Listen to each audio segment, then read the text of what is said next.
માટે હું વાંચ્યો શા માટે કહેવા? અરે મહારાજ, આજ હજી પણ તમે સમજ્યા નહીં મહારાજ. અરે મહારાજ, દીકરી તો પારકા ઘરની આશ કહેવાય મહારાજ. કદાચ જો આજ તમે એને પરણાવી દો ને મહારાજ, તો કાલ પોતાને સાસે ચાલી જાય મહારાજ.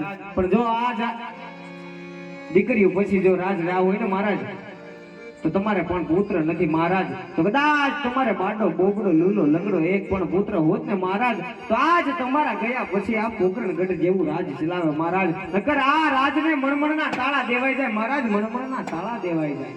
અરે હા રાયકો ભાઈ, રાયકા ભાઈઓ, તમારી કેવી પણ વાત સત્ય છે. માટે તમને જો આજે અવળા સુકન થી આવો હોય, તો કાલે સવળા સુકન લઈ અને ખુશીથી તમારા ગગાના હોવના આણા તેડ બજાવો. જે મહારાજને એવા સુકનિયા લેવા આલા રે મારી ભાઈ, સુકનિયા લેવા આલા રે.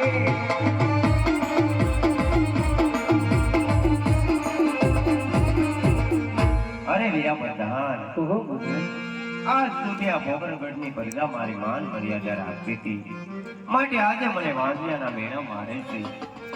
તો ચાલો આપણે રાજ દરબારમાં અને તમારા માતુશ્રીને વાંદિયા વિશે વાત કરીએ વરદાન. અરે વીરા પ્રધાન, રાજમાંથી તમારા માતાશ્રીને બોલાવો.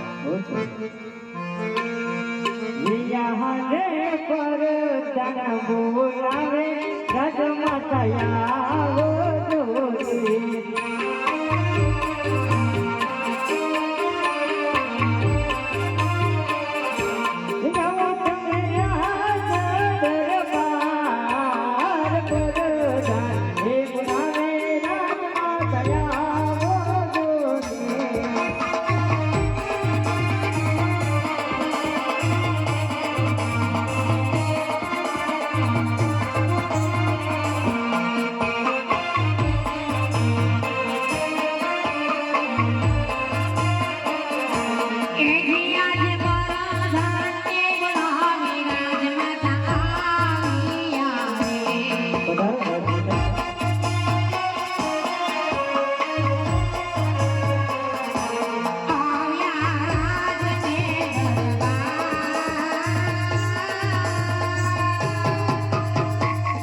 રાજમાં બોલાવવાનું કારણ?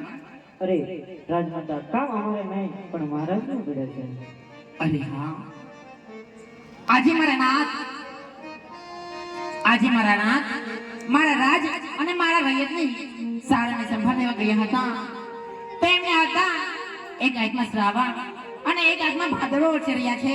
તો લાવ એના છલોની માલિપા લાખ લાખ નંદન કરું અને પછી એના દિલડાની વાત પૂછું. સતી રે આવીને રાયના ચરણે